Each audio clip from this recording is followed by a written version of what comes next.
Welcome back. Hey, my dear friends. Come closer to the fire for a moment. Tonight begins with a world that is not falling in flame, not breaking apart in one terrible hour, but slowly losing the confidence that once made it home. Imagine Nibiru, far beyond the familiar warmth of Earth, moving through deep space on a long, tilted path. To the people who lived there, that path was not strange at first. It was the rhythm of life. Their world crossed the dark and came back toward light, in cycles so vast that one season could stretch longer than a human lifetime. Their calendars were written in generations. Their oldest stories breathed with patient time. But then the sky began to change. Not loudly, not enough for ordinary families to run into streets, not enough for children to point upward and cry out. At first, only the keepers of star charts noticed. A position that should have matched an old record was slightly wrong. A warm season began a little later than expected. A cold stretch lingered with a stubbornness that made farmers look at one another across fields and say very quietly that the elders had not described it this way. The darker truth of this story is that the Anunnaki were not pushed from Nibiru by one explosion, one war, or one dramatic judgment from heaven. They were pushed by drift, a planetary drift so slow that it could be argued away for centuries, yet so steady that every careful measurement made denial harder. Their world was moving into a harsher relationship with the sun. The cold lasted longer. The warm years shortened. The upper air began to thin. Storms sharpened. Regions that had once supported life began to feel less certain beneath the feet. That is what made the leaving so painful. A sudden disaster gives no time for guilt. A slow disaster gives too much time. Too much time to debate. Too much time to hope the numbers are wrong. Too much time to watch the sky and wonder if the home of every ancestor is quietly becoming a place that future children cannot safely inherit. If this quiet journey gives your thoughts a place to settle, please like the video and subscribe. It helps these old stories find other listeners who enjoy drifting into the night with a mystery beside the fire. Now, let the room soften. The candle is steady. We are not rushing toward answers. We are going to follow the slow path, the cold path, the path of a civilization that looked outward, because staying inward was becoming impossible. When later, people on Earth spoke of the Anunnaki, they often imagined power first. Sky beings, wise rulers, builders, teachers, figures who came from above and left behind stories larger than ordinary memory. But the source we are following asks us to look underneath that power, toward the need that may have carried them here. Need is quieter than conquest.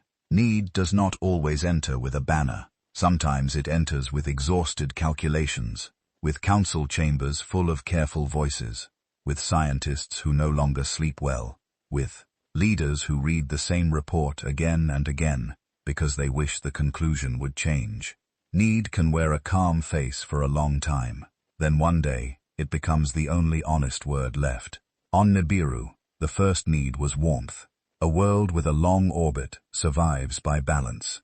What, during its nearer passage, light returns. During its distant passage, cold deepens. For ages, this rhythm had been harsh, perhaps, but stable. Plants, animals, cities, and minds had adapted.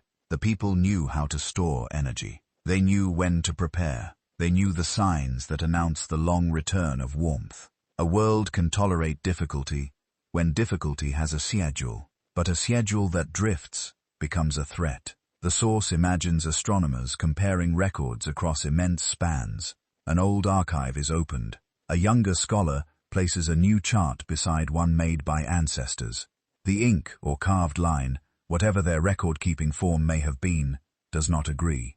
At first, the difference is small enough to blame on instruments, or on local variation, or on the innocent arrogance of older measurements. Then the difference appears again and again. A pattern forms where comfort had expected accident. The planet is spending longer in the far cold. Its return is no longer perfectly faithful. That kind of discovery changes the atmosphere of a room. Not the physical atmosphere yet, though that will come later. The emotional atmosphere, the quiet among people who understand numbers well enough to fear them. A person can look at a storm and know fear immediately, but a number asks the mind to grieve for a future that has not arrived. For a long while, ordinary life continues. That is the cruelty of slow decline. Markets open, schools teach, children play under skies that still appear familiar enough, builders repair homes, farmers test the soil. Families celebrate seasonal rites, perhaps a little more anxiously than before, but still, with songs, meals, and old gestures that say, the world remains itself. If anyone speaks too dramatically, others may smile politely and say that scholars have always enjoyed worrying. Honestly, that feels painfully believable. Every civilization has people who notice early and people who would rather wait until the roof is actively leaking onto their pillow. This telling were no different. And they had brilliance, but brilliance does not erase denial. They had long lives perhaps, or long traditions at least. But long memory can make a stable world seem guaranteed. The older the comfort, the harder it becomes to imagine its end. Then the air began to answer the charts high above the surface, in layers no ordinary citizen could see. The atmosphere was thinning. At first, the measurements belonged to specialists. Upper air density, protective gases, heat retention, chemical balance, radiation shielding, words that sound dry until they describe the breath of a planet. The upper layers weakened during the distant passes.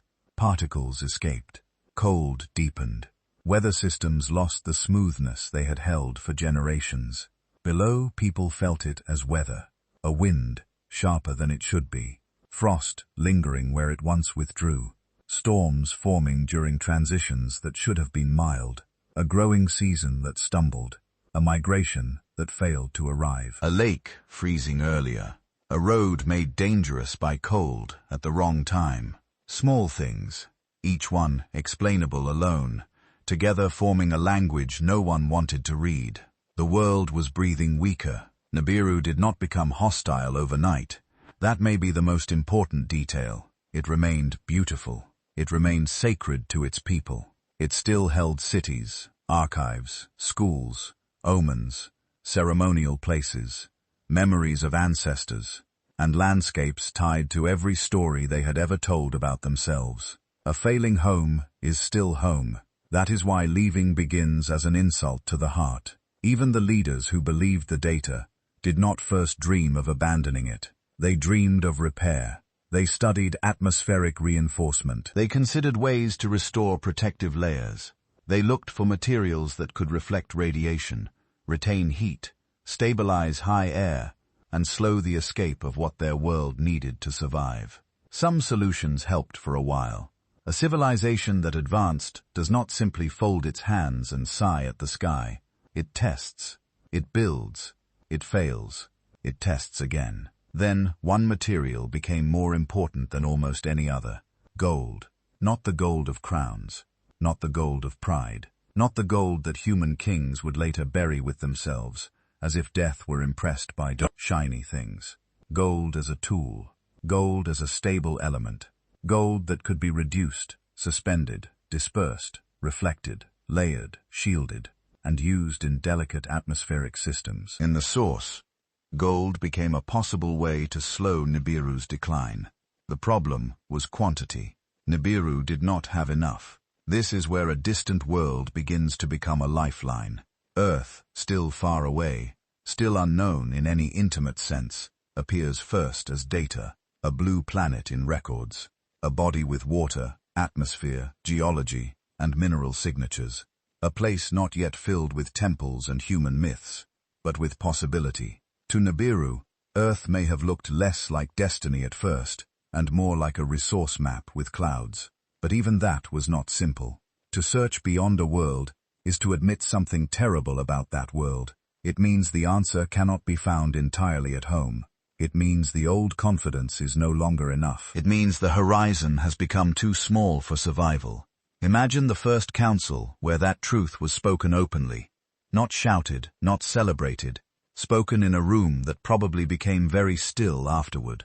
There are scientists with their long records, administrators thinking of energy, food, shelter, and public stability, traditional voices who cannot bear the thought that Nibiru might need help from elsewhere, explorers and expansionists who have waited many years for the stars to become practical rather than poetic.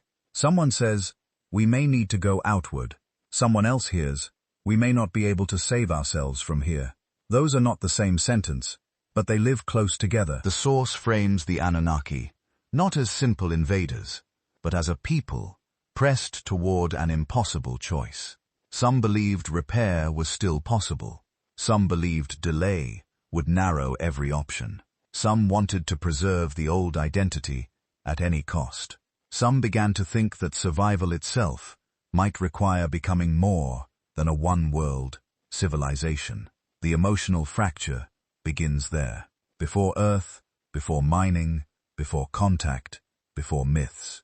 A division inside a people looking at their own sky and seeing both home and warning. This is the beginning of abandonment, though no one would call it that yet. Abandonment rarely begins with the word abandon. It begins with emergency plans, temporary missions, resource surveys, stabilization projects, the promise that everything is being done to preserve the old home. The promise may even be honest at first.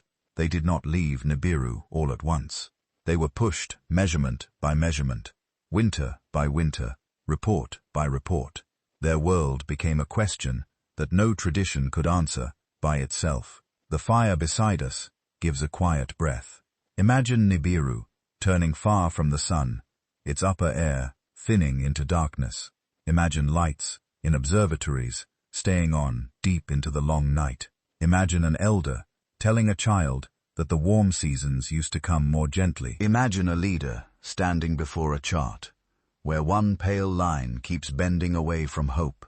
The journey toward Earth has not begun yet, but the reason for it has. A world is drifting, a civilization is listening, and somewhere in the dark between stars, a blue planet waits, without knowing that it has already entered someone else's.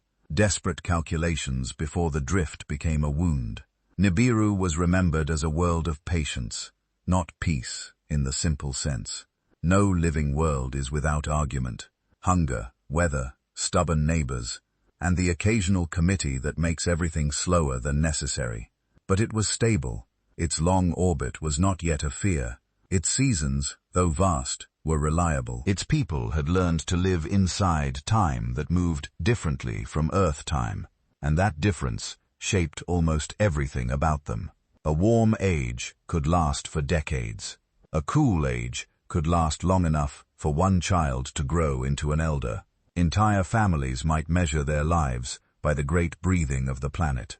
Warmth returning, light strengthening, ecosystems waking. Then the slow preparation for distance, cold storage, bioendurance. To us, a season is a familiar turning of the year. To them, a season may have felt like a chapter of civilization. This is why leaving such a world would later feel almost impossible. They did not begin as wanderers. They began as inhabitants. Imagine Nibiru in its early stable era. The sun is distant compared with our own experience, but not absent. During the long warm phase, its light gathers strength with slow dignity. The air softens, valleys open, water moves more freely through channels and basins. Plants adapted to long rhythms wake in patterns that would seem dreamlike to us. Some may bloom only once in many years. Some may store energy through cold centuries and rise again when the world tilts back toward life. The people of that world learned patience from their environment. They built cities not for a few years but for long cycles. Their walls, roads, towers, archives, and ceremonial spaces were shaped by the expectation that descendants would still be there to use them. A civilization does not build heavily if it believes it will soon be forced away. Heavy building is a vote of trust. It says we will remain. That was the golden age in the source story. Not gold as treasure yet. Gold as brightness, as confidence, as the feeling of a world that still held itself together. Their cities rose under skies that even when strange were predictable. Their scholars studied the heavens, because curiosity is what stable people do when survival allows them to look beyond the next meal. Their engineers refined materials. Their healers observed bodies across long lifetimes. Their administrators kept records. Their teachers preserved knowledge from one generation to another, with a seriousness born in slow time. The archives may have been the heart of it. Picture a great hall of records, cool, quiet, and carefully guarded. Not clay tablets like those of Sumer, perhaps. Not in the exact human form we know, but durable records suited to their world. Star positions, weather cycles, mineral yields, births and deaths, medicinal studies, agricultural outcomes, construction methods, energy use, ceremonial calendars, the ordinary and the sacred living close together, because a civilization that survives long cycles must record both. A young scholar walks between rows of memory. The air smells faintly of mineral dust, treated materials, and the dry coolness of rooms designed to last. Light touches inscriptions, screens, tablets, panels, or whatever forms their archives used. We do not know. The source imagines, and we follow gently. The important thing is not the device, it is the habit. They kept memory, because memory allowed continuity. Lineages formed around knowledge. Some families, schools, or houses studied the sky. Some guarded medicine. Some oversaw energy systems. Some managed mines and materials. Some cared for agriculture and water. Some preserved law and history. A stable world lets people specialize. A stable world lets a child say, "My grandmother studied the upper air, and I will study it too." It lets knowledge become an inheritance rather than a scramble. That continuity would later become both blessing and burden. In the Golden Age, it gave strength. When a project required more than one lifetime, it could be planned. When an observatory needed centuries of data, the chain of observers could continue. When a city needed repairs that anticipated future climate phases, builders knew how to prepare. Leaders were not only managing days, they were managing eras. Their understanding of time must have been different from ours. On Earth, we hurry, because our seasons are small. On Nibiru, time unfolded like a broad river. A decision made in one generation might be judged many generations later. That kind of time makes patience natural. It also makes denial natural. When the world has held steady for so long, small changes look harmless. A number that slips is a puzzle. A seasonal delay is a variation. A temperature anomaly is something to be discussed in a paper, not whispered about at dinner. The Golden Age trained them to trust patterns, and trust is not easily frightened. Before fear, there was study. Their astronomers built instruments to watch the long arc of Nibiru. Observatories stood on high ground where the sky opened wide. Their work was precise, quiet, and prestigious. They tracked stars, not because doom demanded it, but because the sky was the oldest clock they had. They measured the angle of return, the timing of warming, the length of distant cold, the relation between their path and other bodies in the system. For many generations, the records were beautiful in their consistency. Imagine an elder astronomer teaching a younger one beneath a dark dome. The old records are placed nearby. The new measurements glow softly. The elder points to the same returning alignment that ancestors had seen. There is pride in the gesture, not loud pride. The quiet pride of a chain that has not broken. This is how a civilization comes to believe its world is understandable. The cities themselves reflected that belief. Roads and transit systems connected distant regions. Trade moved, materials moved, ideas moved. Storage and transport were survival arts perfected during stable times. Homes were built for thermal change. Public spaces honored the cycles. Festivals marked the return of warmth, the deepening of cold, and the handing over of knowledge. The source describes their early society as one that had time to refine everything. Metallurgy grew slowly. Mining was regulated. Materials were tested with patience. Gold likely had uses even then, but not yet the desperate meaning it would gain later. Medicine also flourished, not merely as reaction, but as stewardship across long cycles. That word belongs to the Golden Age. Stewardship. They saw themselves as caretakers of a world that cared for them. Their identity grew from the belief that Nibiru and its people belonged together. They were not travelers passing through. They were not exiles. They were not refugees. They were the ones who understood the great orbit, who lived inside its rhythm, who built institutions patient enough to match it. That is why the later crisis becomes tragic. It is not only a story of atmosphere and resources. It is the story of a people losing the agreement between identity and environment. When the place that defines you begins to fail, you do not only fear death, you fear becoming unrecognizable to yourself. But in the Golden Age that grief had not yet arrived, children still learned the old alignments as reassuring facts. Builders still designed for centuries. Councils still spoke of long projects with calm confidence. Artists shaped images of the planet as a faithful mother, a turning home, a crossing world that always returned.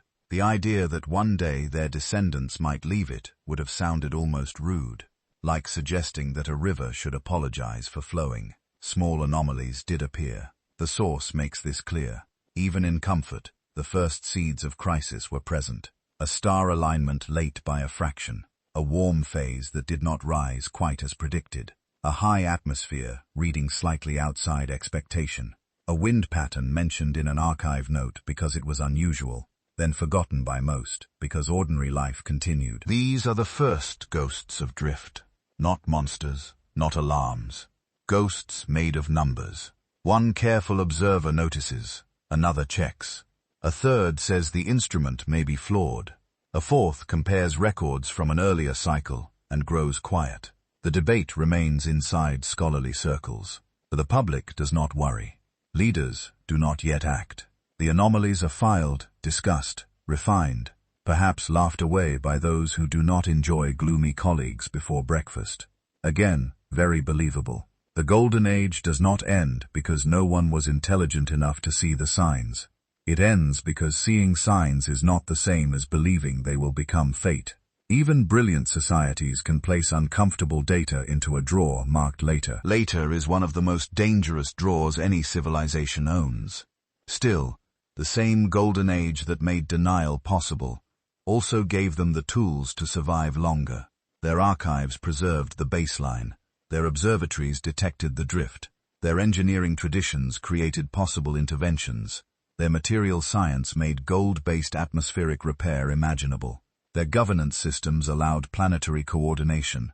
Their long memory gave them a way to compare present fear against ancient stability. Without the Golden Age, they might never have understood the crisis at all. This is the bittersweet part. The world that taught them trust also gave them the instruments that would prove trust was no reason longer enough. Imagine one final image from that early era. A city in the long, warm phase. Light rests on broad structures built for endurance. A public garden or biological preserve stirs with life adapted to rhythms we can barely picture. Children move through a learning court. Above them, an observatory dome catches the sun. Far beyond the pleasant sky, the planet follows its immense path. Still mostly faithful, but not perfectly. The deviation is already there, tiny, waiting in the mathematics. No one in the street feels it. No one at the festival hears it. No one tasting the first harvest of the warm season thinks of abandonment. Why would they? Home has always returned. The fire beside us lowers a little. The candlelight rests calmly on the wall. In the story, Nibiru still shines in its age of confidence. Its people build, record, heal, mine, govern, celebrate, and look upward with curiosity rather than fear. Yet inside the archives, a small mismatch has been written down, a future warning hidden among ordinary notes, a whisper from the orbit. And one day, descendants will open those records and realize that the end of certainty began before anyone knew to mourn it. The Golden Age left behind a gift that no one wished to receive. It left records, long tables of stellar positions, seasonal openings, atmospheric readings, harvest notes, storm records, energy use, migration patterns, failures, repairs, and little observations so plain that the first scribes who made them may never have imagined fear inside them. A warm phase began here. A cold phase ended there. The upper wind changed earlier than expected. A certain region needed more stored heat than the previous cycle. A particular star did not rise at exactly the old mark. On their own, such notes were almost nothing. Together, they became the first outline of loss. In the observatories of Nibiru, the work continued for generations. That is important. A world with a long orbit cannot be understood by one impatient life. Its pattern is too large. Its errors hide across time. One observer might see only a small delay. Another, many years later, might see another. A third might compare them, frown, and realize that the delays were not wandering randomly. They were leaning in one direction. The orbit was stretching, not in a way the whole sky could confess at once, not in a way that would make the streets empty and the temples fill with frightened voices. It was a slow change, a pion, the kind that survives because people can always find a kinder explanation for it. An instrument was imperfect, a record was copied poorly, a storm changed the local reading. The old calendar had never been exact. A colleague was dramatic. A committee would study it later. Later, as we said, is a dangerous drawer, but the drawer opened eventually. Picture an observatory during the long night. The dome is cold. The metal of the railings holds a faint sting against the hand. Outside, the stars are sharp enough to seem almost cruel. Inside, a few scholars move quietly between instruments and old records. Their voices are low because there are nights when even science feels like prayer. One of them places a new set of measurements beside a set made many generations earlier. The alignment is not where it should be. The near passage has shifted. The return toward warmth is fractionally delayed. The distant arc has lengthened. The planet is spending more time in the cold outer dark. At first, the finding is only a line in a report. Then it becomes a series. Then a warning. Then a room where no one speaks for a while. The source imagines Nibiru as a world whose orbit had always been unusual, a crossing world, a long traveler through space. Its people had built their entire civilization around that rhythm. They knew cold, they knew distance, they knew how to endure long cycles. But endurance depends on return. Every harsh season can be survived if the warm phase arrives as promised. Now the promise was weakening. The first consequences appeared in the places most sensitive to change. High air, high ground, edges of ecosystems, regions that had always lived close to the margin, a mountain basin where frost withdrew late, a northern settlement where breathable warmth became harder to maintain, a biological preserve where plants flowered poorly, a migration route that failed because the animals followed older timing, while the weather had learned a newer cruelty. The scientists called these effects data. Families called them bad years. Farmers called them worry. Children called them colder mornings. The upper atmosphere became the second great alarm. Above the ordinary winds and clouds, the protective layers of Nibiru were thinning during the long, distant periods. Particles escaped more easily. Heat was lost. Radiation became less forgiving. Chemical balances shifted. The sky still looked like sky to those below, but the world was losing some of its invisible shelter.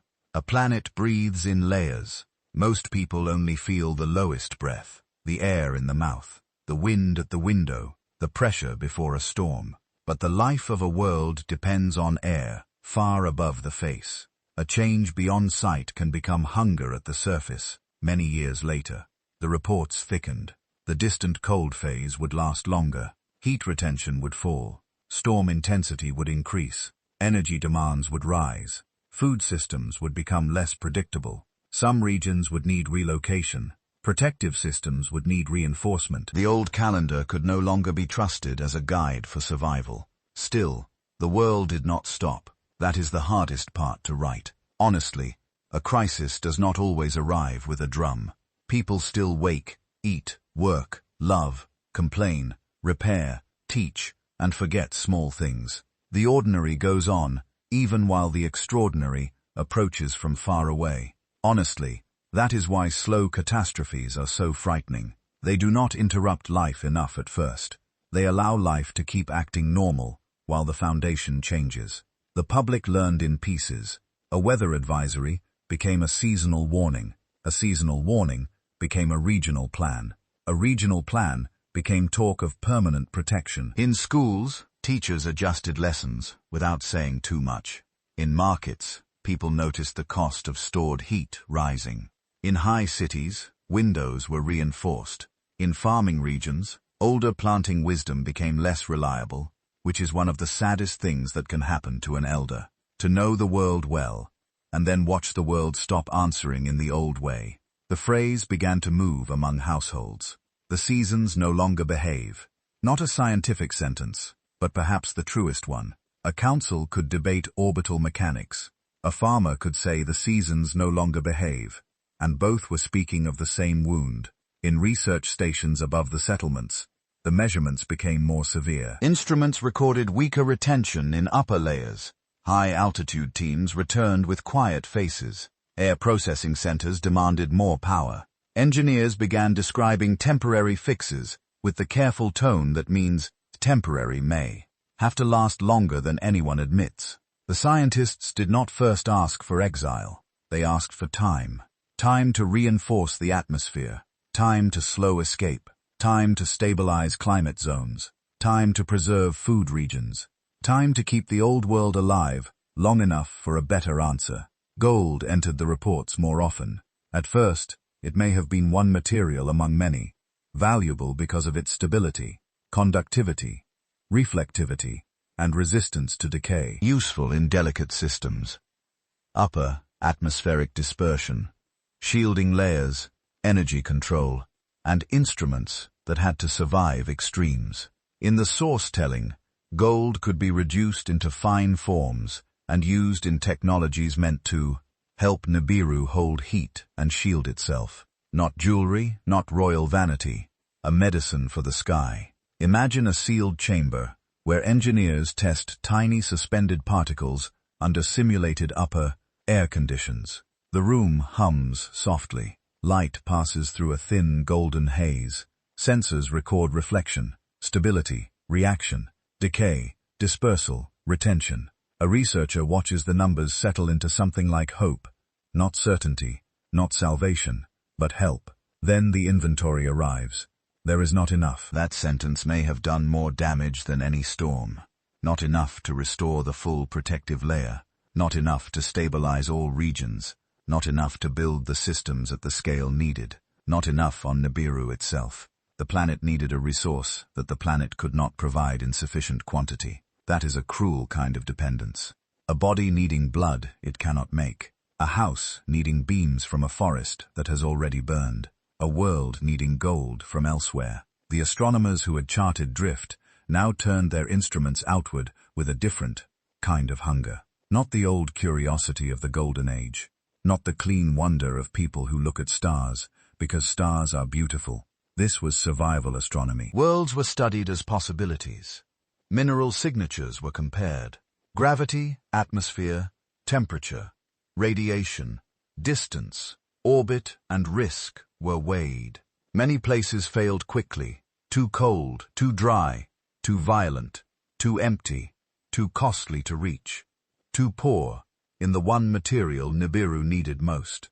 Earth remained, a blue world, a warmer world, a world with stable sunlight, abundant water, active geology, a magnetic shield, and life. A world whose crust held gold in quantities that made the reports tremble toward hope. Earth did not yet have a sacred name for them. It was not yet the place of future myths. It was a bright biological and mineral fact in the charts. But facts can become destinies when need leans on them hard enough. As the drift worsened, the crisis became impossible to keep inside scholarly circles. Leaders were briefed more frequently. Councils requested new projections. Administrators asked how long each region could remain viable without major intervention. Engineers asked how quickly atmospheric systems could be built if resources arrived from elsewhere. The word elsewhere returned again and again. The planet itself seemed to press the question. A longer cold, a thinner air, a stronger storm, a failed crop zone, a city requiring more power than planned, a child born into a season that elders could not explain with confidence. The old world was still alive. It was not a corpse in space that matters. Nibiru was worth saving because it still breathed. Its cities still held music. Its archives still kept memory. Its people still loved its valleys, skies, rituals, and old stones. This was not abandonment of a dead place. It was the terror of deciding what to do for a living place that was becoming harder to keep alive. The scientists prepared the Great Warning, not a panic, a warning built from records, projections, and repeated measurements. They would show the drift, the atmospheric loss, the energy demands, the gold requirements, and the narrow path remaining. In the chamber before presentation, perhaps one of them touched an old star chart from the Golden Age. The line was elegant, confident, drawn by a hand that believed the world would keep returning as it always had. Beside it lay the newer line, slightly stretched, slightly wrong, bending away into cold.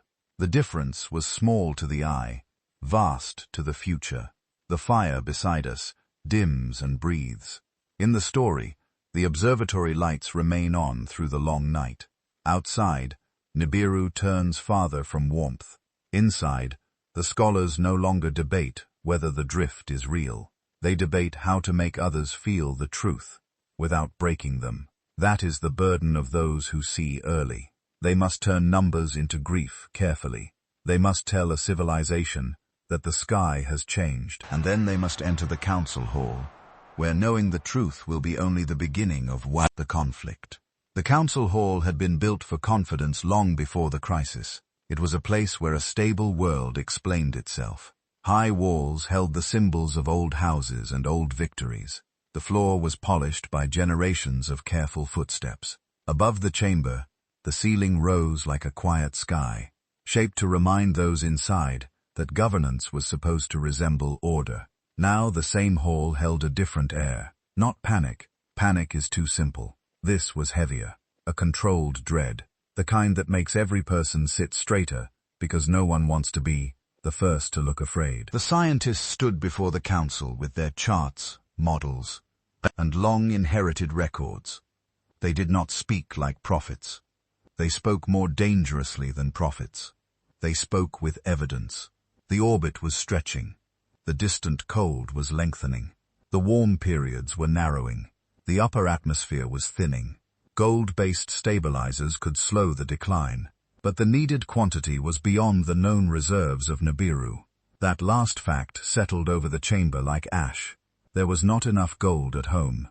A council can endure bad weather. It can endure unpopular repairs. But this was different.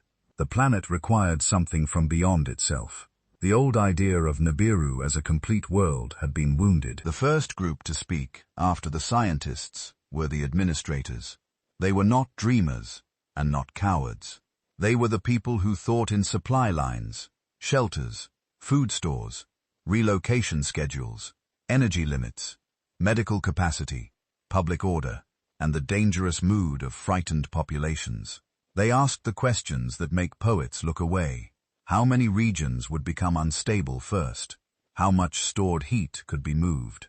Which cities needed protection? Which high settlements should be evacuated? How much truth could the public hear at once, without losing trust? Someone had to ask those questions. Disaster is not only atmosphere and orbit, it is bread, roads, power, medicine, and trust. Administrators know that collapse can begin in a warehouse, as easily as in the sky. They did not deny the science. They wanted control, controlled adaptation, controlled relocation, controlled rationing, controlled messaging, controlled repair. The word controlled moved through their language like a charm against fear. Then came the traditionalists. Their voices were quieter at first, because tradition knows the power of grief. They were not fools in the story. That would be too easy. They loved Nibiru. They guarded ceremonies, ancestral sites, founding laws, and the memory of the Golden Age. To them, the proposed outward turn sounded like betrayal dressed as planning. They said the world had endured long cycles before. They said the old records held hardships that had been overcome. They were not entirely wrong. That is what made the argument painful. A culture should not abandon hope too easily. A people who give up on home at the first sign of danger are not wise. But there is a difference between fidelity and refusal. The traditionalists stood close to that line, and sometimes crossed it. They believed that to speak too openly of Earth, off-world mining, or permanent operations beyond Nibiru would weaken the will to save the home world. They feared that an escape plan could become a prophecy. Then came the expansionists. They had existed long before the crisis. Every advanced civilization has people who look at the horizon and feel insulted by it. In gentler times, they had argued for exploration, outer mission, new settlements, wider knowledge. Some were visionaries, some were opportunists, some were simply restless souls who would have tried to explore a storage closet if someone told them not to open it. Now the crisis gave them gravity. They argued that survival required movement. The sky had changed, and so must the people. If Nibiru lacked enough gold, then mining elsewhere was not betrayal but duty. If Earth held what Nibiru needed, then Earth must be studied, reached, and used with care. The chamber grew colder, not physically perhaps, but emotionally. Everyone understood the hidden word inside that last argument. Leaving. No one wanted to say it too clearly. Abandonment begins long before anyone admits abandonment. It begins as contingency, temporary deployment, emergency extraction, resource stabilization, exploration for the sake of home. Each phrase is true in its own moment, and each phrase moves the people one step farther from the old center. The debate lasted through many sessions. Reports were requested. Models were challenged. Old records were re-examined. Some accused the scientists of exaggeration. Some accused the traditionalists of denial. Some accused the expansionists of using fear. The administrators accused nearly everyone of making their schedules worse, which may have been the most honest complaint in the room. Outside the hall, the public listened in fragments. Announcements were careful. The atmosphere required reinforcement. Certain regions would receive new protection systems. Energy use would be adjusted. Mining programs would expand. Everything was being handled. In homes, people translated the announcements into fear. A parent stored more food than usual. A teacher avoided certain student questions. A miner heard rumors of emergency shifts. An old woman looked toward a memorial stone and wondered if her grandchildren would be buried near their ancestors. A child learned the name of Earth before understanding why adults spoke it softly. Earth. At first it was data in the council chamber. A promising world. A blue world. A stable body around a reliable sun. A place with magnetic protection, water, rich geology, and signs of life. The gold signatures made leaders lean forward, but life made them hesitate. Earth was not a dead rock waiting politely to be used. It was breathing that made the moral weight heavier. Some argued that a living world must be approached carefully. Others argued that the need of Nibiru outweighed hesitation. Some believed careful extraction was possible. Others warned that a mission born from desperation rarely remains gentle for long. A few asked whether Earth could someday be more than a resource site. To them, Earth could be a tool. Perhaps never a second home. The scientists returned with new readings. The upper atmospheric loss was accelerating beyond the conservative projection. Cold effects were arriving earlier. Energy demand was rising faster than planned. Without outside gold, the stabilizing systems could not be built at scale. The line between repair and evacuation was beginning to blur. The Council approved the first great programs: atmospheric reinforcement, protected habitation, deep energy reserves, relocation of threatened regions. expanded mining, long-duration vessel design, outer world surveys, Earth mission planning. The votes did not feel like victory. Some decisions pass because everyone agrees. Some pass because disagreement has run out of room. This was the second kind. The council had not become unified. It had become cornered. That night, the hall emptied slowly. A few leaders remained near the old symbols carved into the walls. One may have touched the emblem of an ancestral city. Another may have looked at the projections and felt anger at the universe for refusing to honor tradition. Hope had arrived wearing the face of exile. The source keeps the emotional conflict close. A dying world does not create simple virtues. The scientists see clearly, but clarity can wound. The administrators protect order, but order can become cold. The traditionalists preserve identity, but identity can turn into chains. The expansionists seek survival, but survival can become appetite. That is why the mythic memory of rival gods may have begun here. Later, humans may have heard fragments of these disagreements and turned them into divine quarrels. One leader saying stay, another saying go, one saying save the old world, another saying mine the new, one saying distance must be kept, another saying Earth must become part of destiny. In the human imagination, political factions become gods with thunder in their voices. But at this stage, there are no human witnesses yet, only Nibiru and its children. The first shipyards expanded under a dim sky. Engineers who once built for stable cycles now built for distance. Materials were tested for long cold. Navigation systems were checked against old and new star maps. Life support had to endure silence between worlds. Radiation shielding had to hold. Communication systems had to cross distances large enough to make every message lonely before it arrived. Crew selection became its own quiet sorrow. Who would go first? Who would stay? Who could bear the uncertainty? Who had the skills to study Earth without letting hope make them careless? Families began to feel the future dividing before any vessel rose. A parent chosen for the mission might call it service. A child might hear abandonment. A partner might say they understood and still lie awake in anger. Ceremony could make the departure noble, but nobility does not warm an empty room. The mission was framed as preservation. This must be repeated because it matters. The first great outward turn was not officially a surrender of Nibiru. It was an attempt to save it, to gather gold, to stabilize air, to protect the old cities, to give the home world time.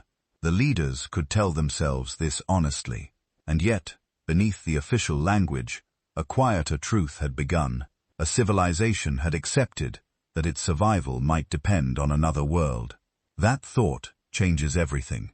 Once Earth entered the future, Nibiru was no longer the whole story. Even if the mission succeeded perfectly, identity had stretched.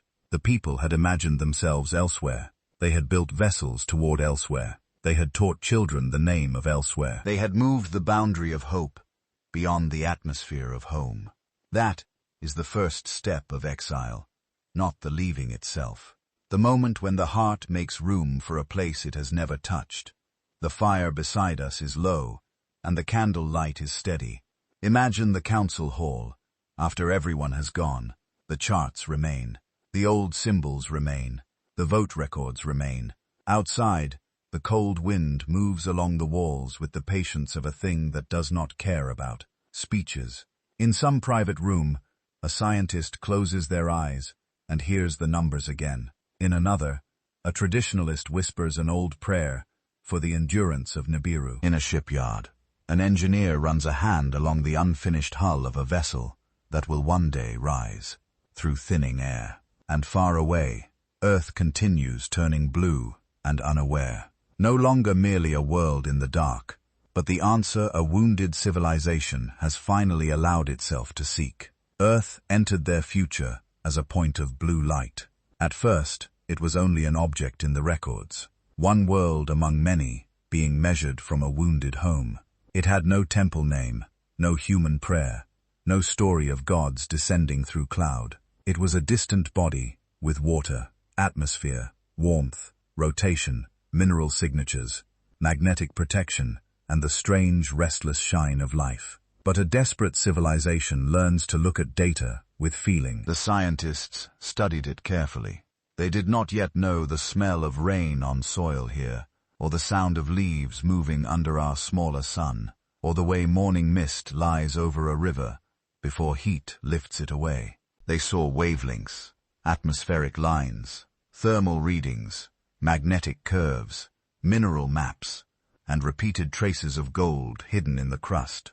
To the council, Earth became a report. To the frightened public, it slowly became a rumor. To the engineers, it became a destination. The blue world. That was likely how it first lived in imagination. Blue because of oceans, white because of cloud, brown and green because land and life shared the surface. A world with a steady star close enough to warm it. A world with a strong magnetic field wrapped around it like an invisible hand. A world where water did not exist, only in protected basins and engineered storage, but rolled across the surface in seas, rivers, rind, ice, mist, and breath. A world where atmosphere clung close and thick enough to make the measurements feel almost extravagant. For people on Nibiru, Earth must have seemed almost irresponsible in its abundance. Water everywhere, weather everywhere, life pushing into every suitable crack, as if no one had warned it to be modest. Forests, wetlands, coastlines, storms, volcanoes, deserts, mountains, deep oceans, mineral veins, and a moon large enough to pull on tides with a steady rhythm. If Nibiru was a world learning to hold its breath, Earth looked like a world breathing in its sleep. The first reports were cautious. Earth is viable. Earth is biologically active. Earth has a stable radiation environment. Earth has major water coverage. Earth shows strong gold signatures. Earth is not empty. That last sentence changed the room. A dead world can be mined with less sorrow. A living world asks questions before anyone lands. If Earth had been only stone, ice, and metal, the mission would have been simpler, perhaps colder, perhaps easier to justify. But Earth lived not with cities yet, not with a civilization that could answer back in council language, but with oceans full of movement, forests breathing, animals crossing plains, birds or bird-like things rising, cells dividing, rivers feeding soil. The need for gold did not erase that life. It complicated it. In the council halls, the debate deepened. Some argued that the survival of Nibiru required action, and that a living world could still be approached with restraint. Others warned that desperation has a way of becoming appetite. A temporary extraction can become a habit can become claim, a claim can become empire before anyone admits the word. The traditionalists listened to the Earth reports with pain. For them, every new reason to go was also a cut in the old faith that Nibiru must remain whole in itself. They could accept surveys. Perhaps they could accept emergency missions if the language remained careful. But when artists began to imagine Earth in public halls, when children drew blue worlds beside pictures of Nibiru, when engineers spoke of long-duration bases instead of brief visits, something in the old identity trembled. The expansionists grew louder. They said, a civilization that refuses to move when the sky changes is not loyal, only afraid. They said, Earth was not betrayal, it was continuity. They said gold in the crust of another world was not luxury, but medicine waiting to be gathered. They said Nibiru had given them mind, science, and discipline, precisely so they could survive beyond one orbit. The administrators asked for plans, always plans.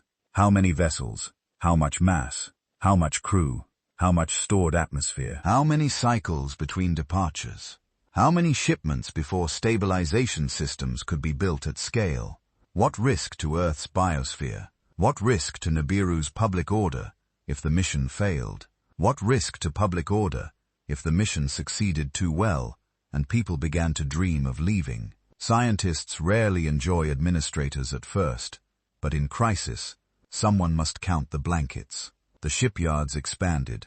Their old construction halls had once built vessels for near-space research, orbital work, high-atmosphere repair, perhaps visits to moons or bodies within safer reach. Now they had to build for distance. The hulls needed to endure deep cold, radiation, dust, gravitational stress, long silence, and the psychological weight of a journey no ancestor had made in exactly this way. Imagine the first great vessel being assembled under a dim sky. Not bright, heroic music, only work. The slow movement of cranes, the scent of heated metal and treated composites. Workers speaking in low voices, because everyone knows the ship is more than a machine.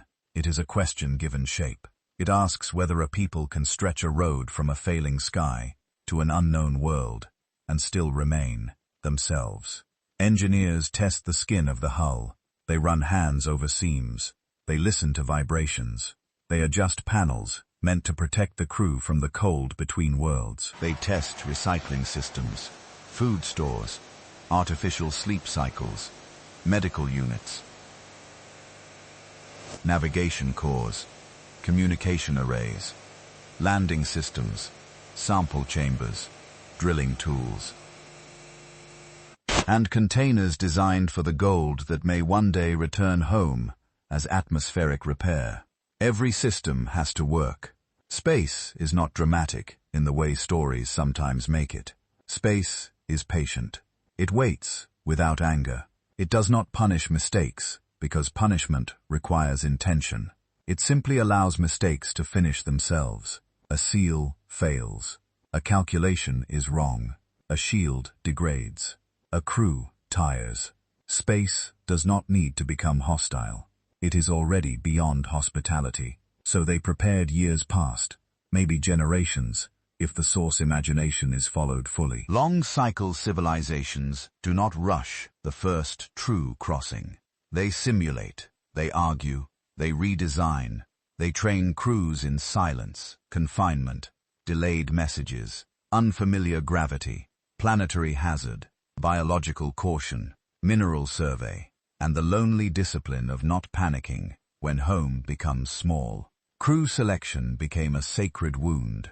Who would go? Who would remain? Who would carry the first official memory of Nibiru into the dark between worlds? Skill mattered, but skill was not enough. They needed navigators, atmospheric scientists, mineral experts, biologists, physicians, engineers, pilots, record keepers, and those rare souls who can live under pressure without turning every small irritation into a philosophical crisis. On a long journey, a person who chews loudly can become a minor mythological enemy. There should be room for that little human truth. Even among star travelers, the chosen crews prepared their homes for absence. They recorded messages. They stored family songs. They visited ancestral places. They stood before memorials where the names of earlier builders, astronomers, healers, and governors had been preserved. The mission was for Nibiru, they told themselves. They were not leaving. They were extending the hand of home. Still, the body understands departure before language does. A parent touches the face of a child and feels the future splitting.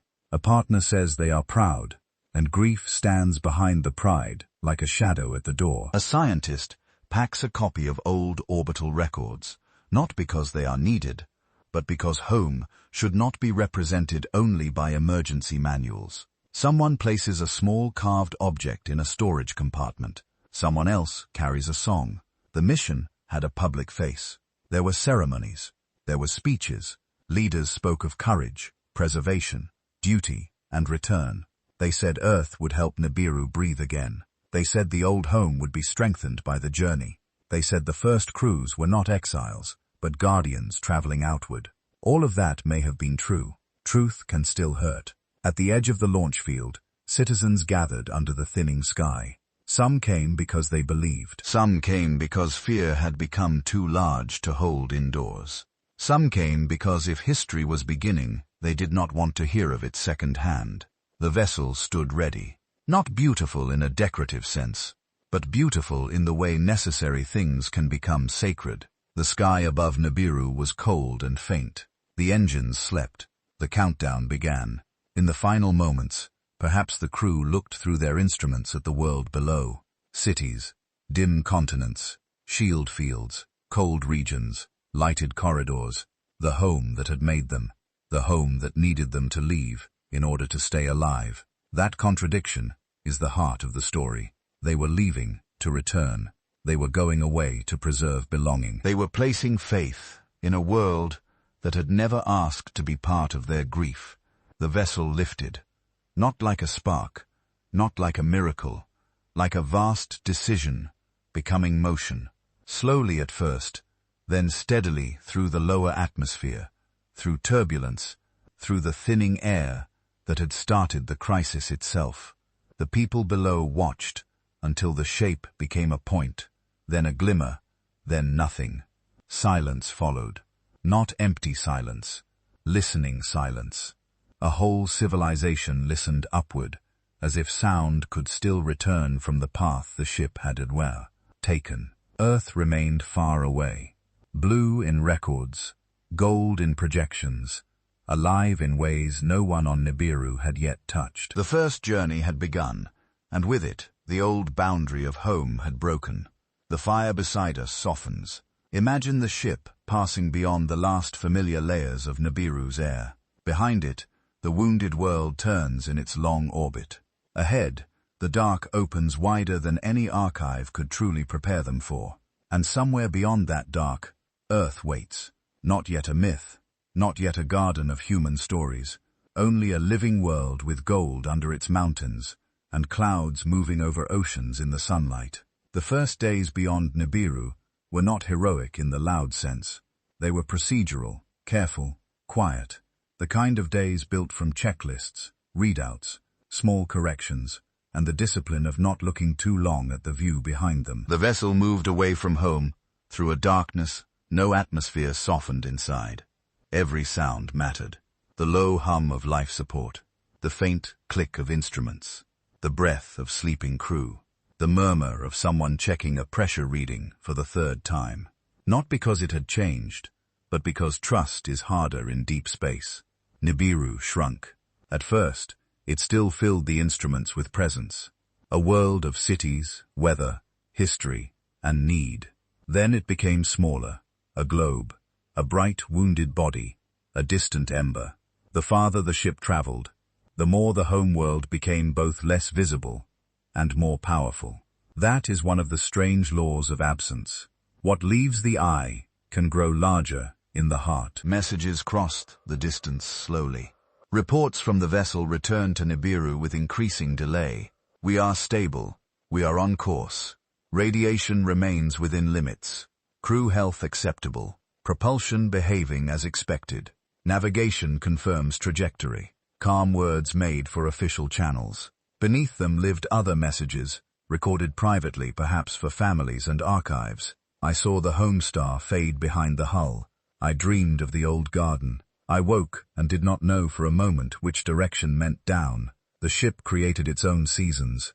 Work cycles, rest cycles, simulation cycles, maintenance cycles. A long journey cannot be endured as one long waiting. It must be divided into small duties. So the mind has handholds. People clean filters, calibrate instruments, check stores, study Earth data again and again, practice landing procedures, watch one another for the quiet injuries that isolation creates. Outside, space remained indifferent. Cold beyond cold, dark beyond night. No wind, no rain, no moon. The stars did not twinkle there, as they do through atmosphere. They stood hard and clear like holes pricked through black metal. The vessel passed through that clarity with its fragile interior warmth, a little moving island of breath, memory, and purpose. Earth grew slowly. At first it was only a measurement, then a brighter mark, then a disk, then color, blue, white, brown, green. The first time the crew saw it fully, there may have been no words, or too many. Both are possible. A living planet seen by those from a failing one is not merely beautiful, it is almost painful. Cloud systems moved over oceans.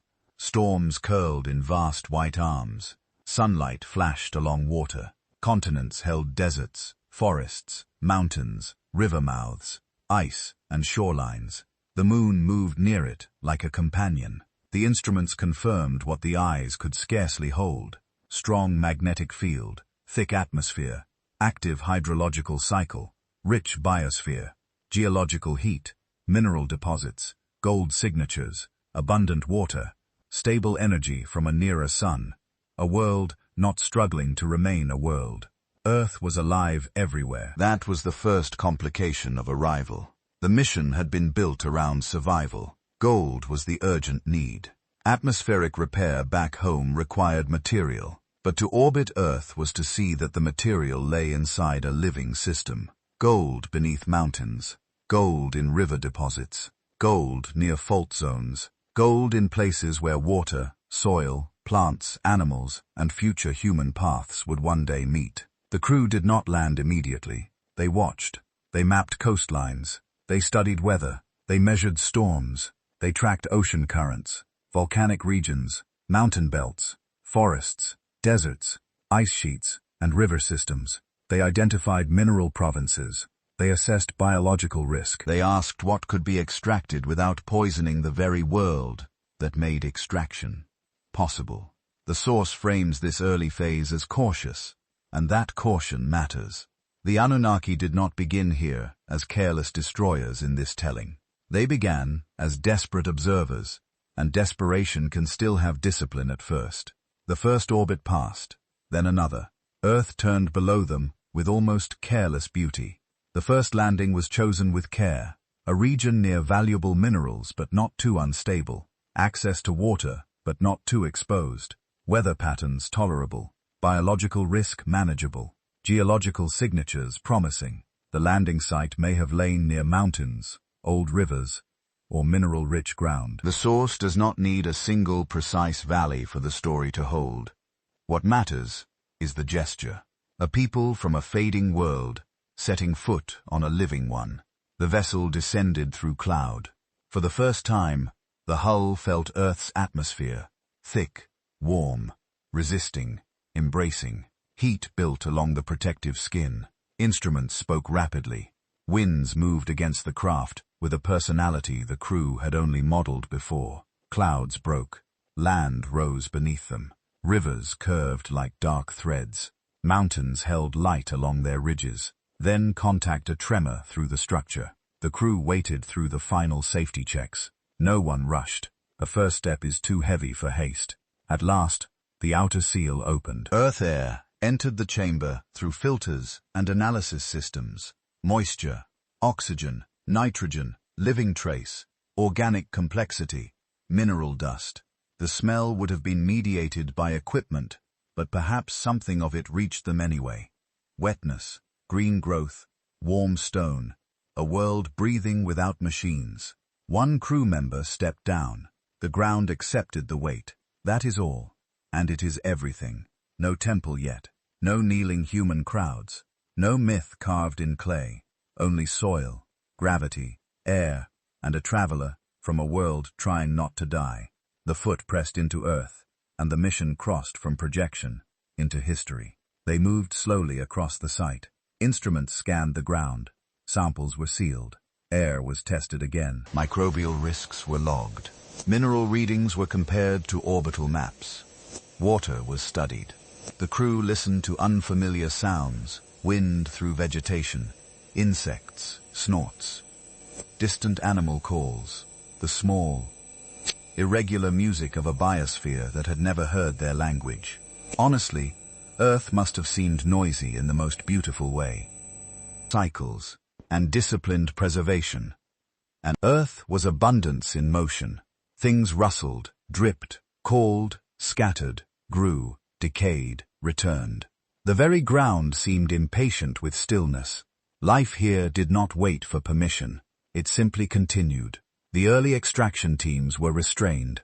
They began with samples, then test sites, then small processing units. They studied how gold occurred in veins, sediments, river deposits, and deeper geological structures. They recorded environmental impacts. They sent reports back to Nibiru, each one carrying a threat of hope. Gold confirmed. Atmospheric stabilization material possible. Further operations recommended. Transport challenge significant Earth viable as long-term operational site. That last phrase may have been the first quiet turning point. Long-term operational site. Not colony. Not home. Not second civilization. Not yet. Just a practical phrase. But practical phrases can become doors if repeated often enough. On Nibiru, the first shipments were received almost reverently. Containers opened, samples tested, purity assessed, processes scaled. Gold was refined into forms required for upper atmospheric systems.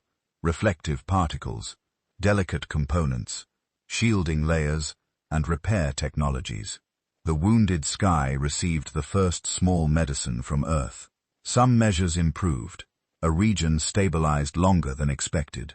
A protective layer held during a cold interval. Storm damage decreased in one zone. The public heard good news. And for a while, hope returned with a warmth almost like the old seasons. But the quantities were small. Too small. One successful shipment did not heal a planet. 10 did not. The scale of Nibiru's decline was larger than early optimism allowed. The gold helped. It slowed. It bought time. It did not restore the golden age. That is how the long experiment began. The mission expanded, not because anyone wanted complexity, but because success was partial. More extraction, more crews, more processing, more transport, more infrastructure on Earth, more atmospheric work on Nibiru, more dependence between worlds. Each solution created a need to continue. Each improvement proved the mission mattered. Each failure proved it was not enough. Temporary became extended. Extended became necessary. Necessary became identity. Earth bases grew. At first, they were scientific and industrial. Shelters, labs, storage, landing fields, mineral facilities, monitoring stations. Then came living quarters, repair centers, archives, communication towers, perhaps gardens planted from Nibiru stock under Earth conditions, not because they were essential, but because homesick beings do small, irrational things to remain whole. Nibiru changed too. Its sky carried gold from Earth, in systems meant to help it hold warmth. Its people watched for improvements. Some regions gave thanks to the mission crews. Some resented the dependence. Some began to imagine Earth as savior. Others feared Earth as temptation. The crews who lived on Earth changed quietly. They learned its weather by body, not instrument alone. They knew the smell before rain. They learned which winds meant storm. They learned that green growth could hide danger and kindness in the same leaf. They learned the stars from a different angle. They learned that Earth's night was shorter and richer with sound. They learned to miss Nibiru while loving the place that helped Nibiru breathe. That double loyalty would one day fracture them, but not yet. For now, the reports continued. Gold shipments moving, atmospheric stabilization improving, Earth operations expanding, conditions fragile, further extraction required. The first journey had found hope, but hope had weight. It had to be mined, refined, lifted, carried through space, dispersed into a failing sky, and defended politically at both ends of the route.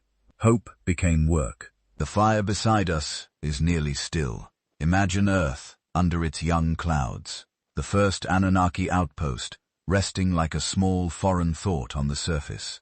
Imagine Nibiru far away, receiving the first medicine for its thinning air. Imagine the ship paths between them, faint lines across darkness. Not yet myths, not yet divine roads, only roots of need. The mission had succeeded. That was the problem, because once a distant world becomes necessary, it is no longer distant in the mind. And once a people depend on another sky, their idea of home begins to change.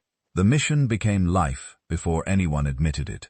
At first, Earth was still described in careful language. Operational site, mineral platform, survey world, temporary extraction zone, Support station for atmospheric repair.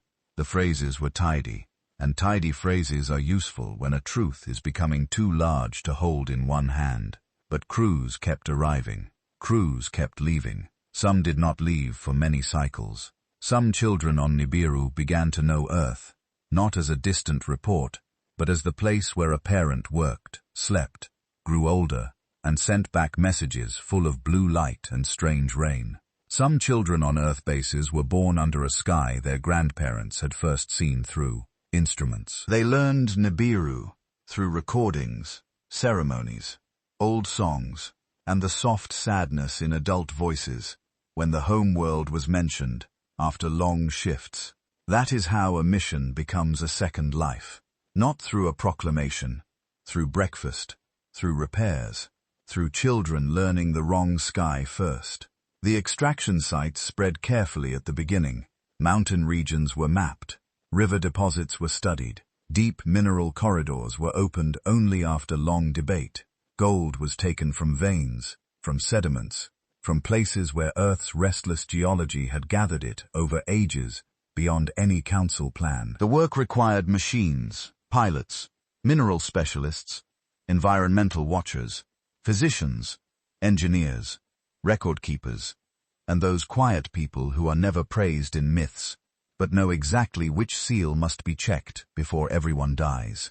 Dust rose around the processing grounds.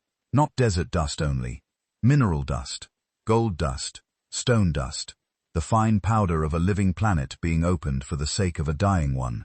The source asks us to imagine this not as greed at first, but as treatment. Earth was being asked to provide medicine for another sky. The gold was refined, packed, launched, carried through deep cold, received by Nibiru, used in upper atmospheric systems. It entered the repair effort. Fine particles, reflective layers, shielding components, stabilizing arrays, delicate structures meant to slow heat loss and help the planet keep what it was losing. The first results were encouraging. One region that had been expected to fail remained habitable longer. A storm belt softened slightly. A cold interval became less severe than projected.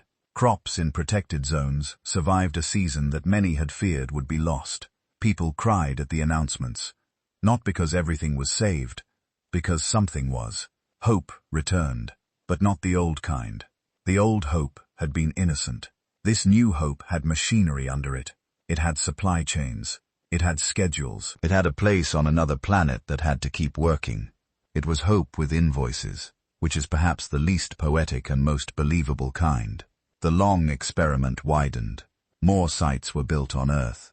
More transport vessels entered the route. More stabilizing systems were placed around Nibiru.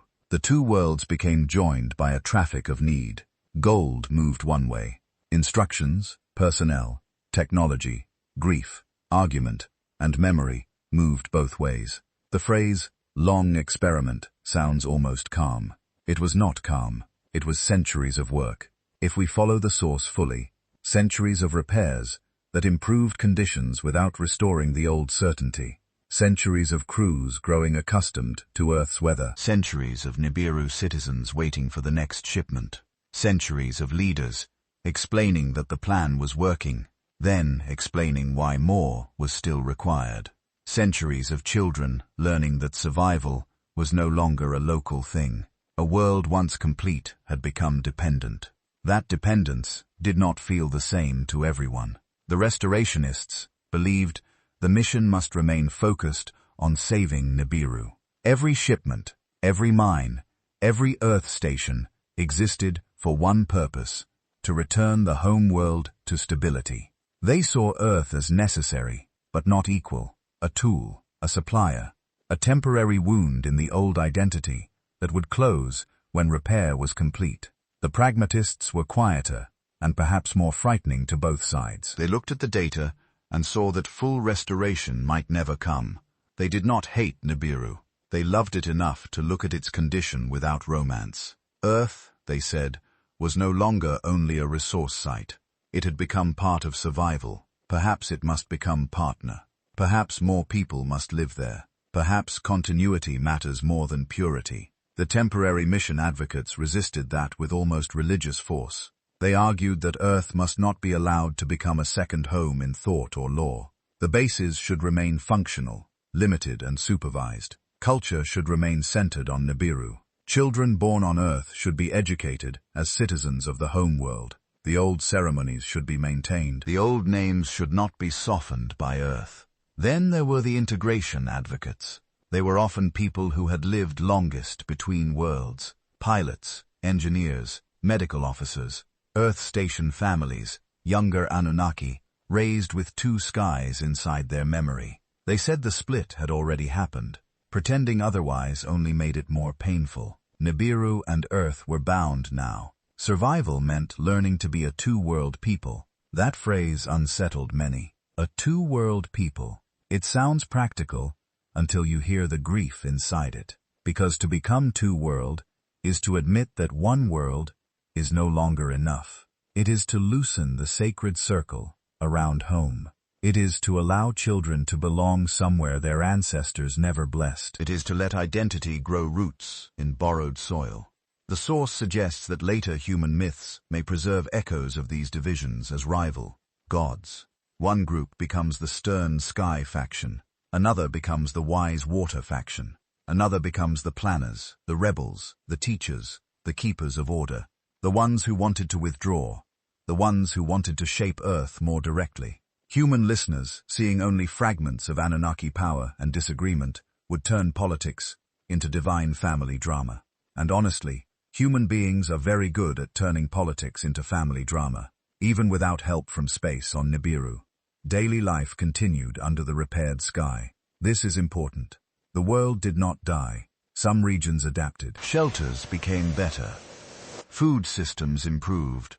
Energy storage grew more efficient. Atmospheric technologies extended viable zones. Life found routines around the crisis. A person can live for many years inside an emergency if the emergency becomes organized. But the golden age did not return. That was the wound. Every successful repair was measured against the world that had once needed no such repair. Every protected city reminded citizens of unprotected regions.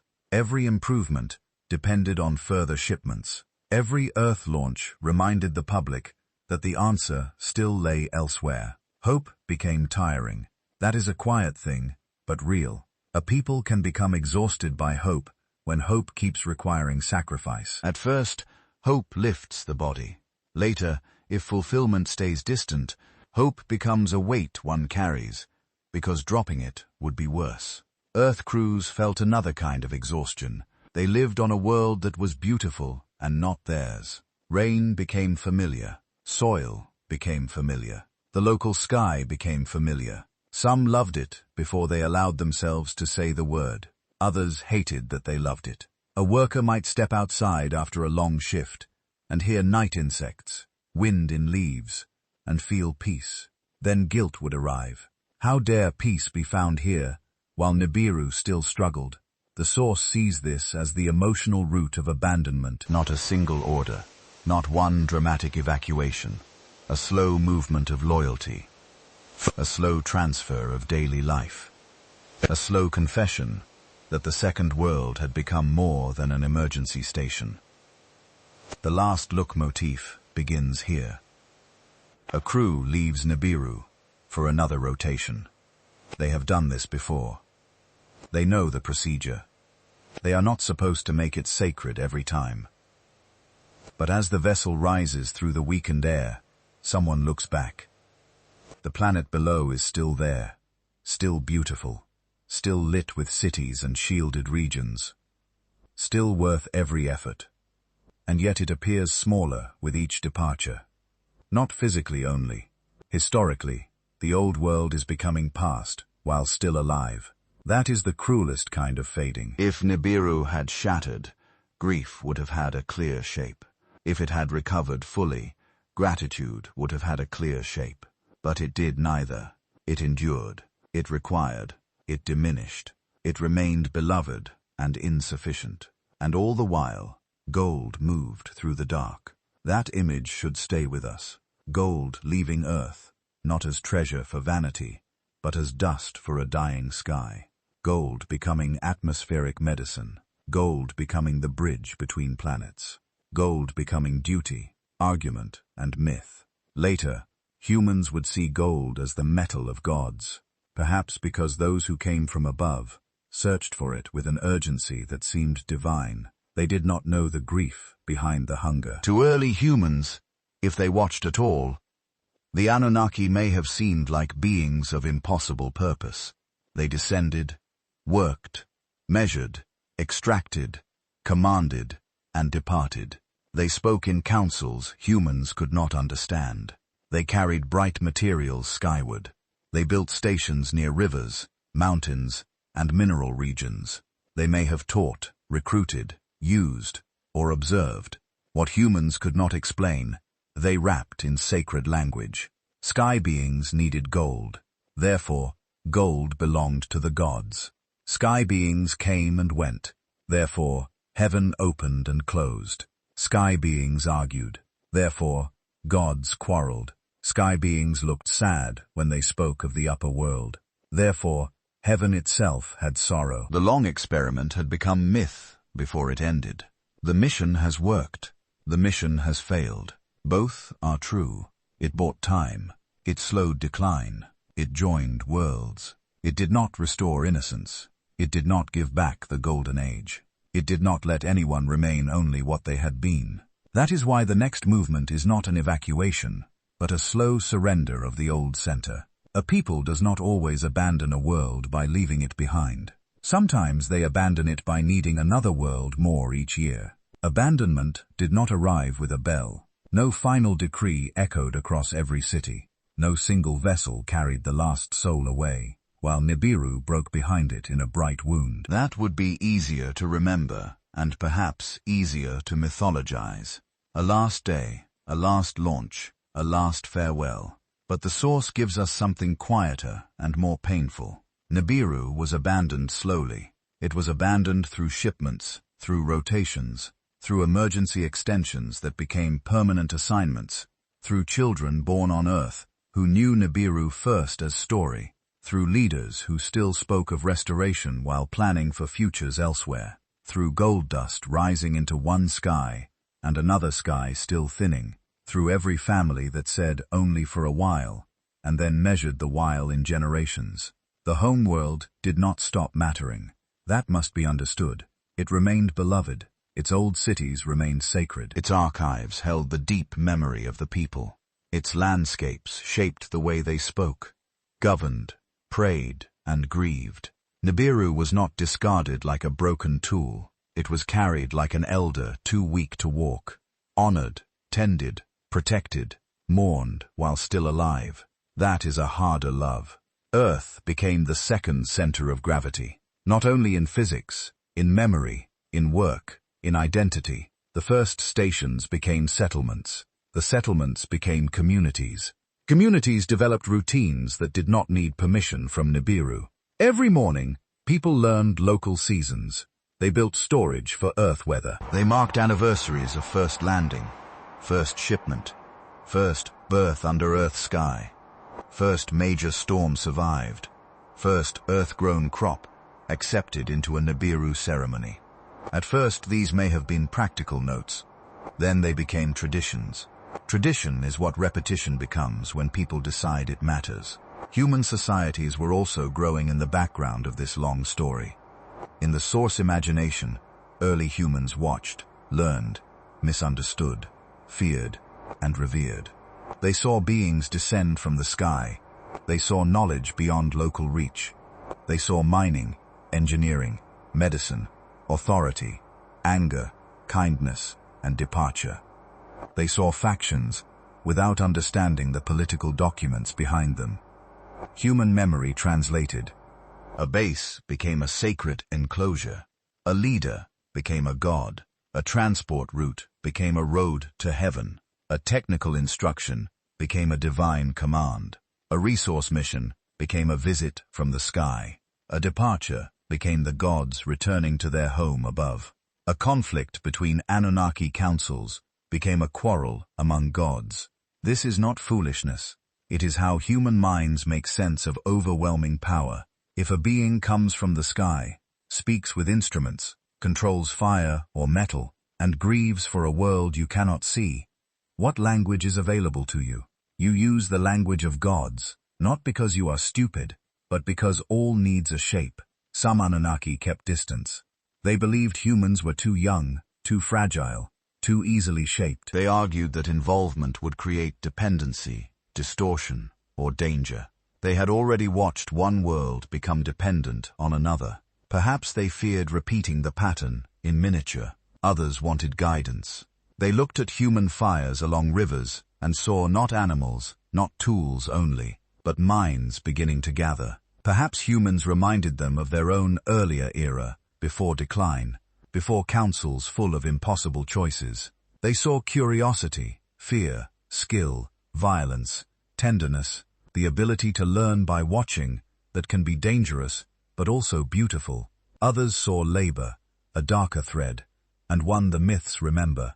A world in need of extraction looks at local beings and asks whether local hands can help. Need can become exploitation if conscience grows tired. The source does not make every Anunnaki gentle. A desperate civilization contains many moral temperatures. Some teach, some command, some protect, some use. That variety may be why later myth remembers gods as contradictory. Wise Enki, stern Enlil, ambitious rulers, compassionate helpers, jealous powers, builders, judges, teachers, destroyers. Those may not be separate, simple personalities only. They may be the human translation of a fractured civilization with many policies and many griefs. Earth changed the Anunnaki too. A being who lives long under another sky cannot remain untouched. Earth's shorter rhythms entered their habits. Rain became normal. Rivers became roots. Mountains became landmarks. The moon became a companion. The abundance of life became not only data, but experience. Some missed Nibiru with a clean ache. Others missed it with guilt, because they no longer wished to return fully. A second home does not ask permission before forming. It forms in the body first, in the way a person knows when rain is coming, in the way a child names a hill, in the way workers complain about local dust as if it belongs to them, in the way a festival changes because the sky here darkens at a different hour. Earth became not the opposite of Nibiru, but its continuation by other means. That may be the final answer to why Nibiru was abandoned. Not because the Anunnaki stopped loving it, because saving it required leaving it so often that leaving became civilization. Because the atmosphere could be slowed but not fully restored. Because gold from Earth became necessary. Because Earth bases became permanent. Because children of the mission became citizens of elsewhere. Because politics fractured around the truth that no one wanted. Nibiru could endure, but perhaps not alone, and perhaps not forever, as the center. The source says abandonment was a process, not an event. Orbital drift created atmospheric decline. Atmospheric decline created resource desperation. Gold scarcity made Earth necessary. The Earth mission became a long experiment. The long experiment became dependence. Dependence created two-world identity. Two-world identity turned preservation into migration. Migration turned memory into myth. That is the chain. Not simple, not clean, not a headline. A slow braid of physics, engineering, grief, politics, and longing. At some point, perhaps a vessel left Nibiru, and no one knew whether it was a departure or a return. The distinction had become too tired. Crew members stood at their stations. Behind them, Nibiru glowed dimly, still beautiful, still wounded. Ahead, Earth shone blue, alive, demanding, generous, dangerous. In the hold, records of the old world rested beside equipment for the new. The ship carried both homes, and therefore belonged fully to neither. That is exile, not always homelessness. Sometimes too many homes, and no innocence in any of them. Human myths later kept the shape of this sorrow.